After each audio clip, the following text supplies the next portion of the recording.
Calon Gubernur Sumatera Selatan nomor urut 1 Herman Deru bersilaturahmi dan makan siang bersama relawan Selawi HDCU di Warkop 7 Jalan Abdul Rozak Ilir Timur 2, Palembang. Bertemu dengan relawan Selawi HDCU, Herman Deru, calon gubernur Sumatera Selatan nomor urut 1 disambut dengan hangat oleh relawan di Warkop 7 yang berada di Jalan Abdul Rozak Ilir Timur 2. Pertemuan yang berjalan dengan santai namun serius ini, Herman Deru menyampaikan visi misi di hadapan para relawan Selawi HDCU serta melakukan dialog singkat.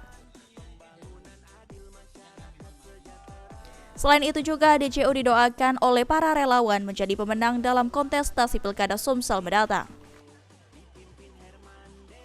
Usai bertemu, HD berpamitan dan foto bersama dengan para relawan Selawi HDCU. Tim Liputan PAL TV.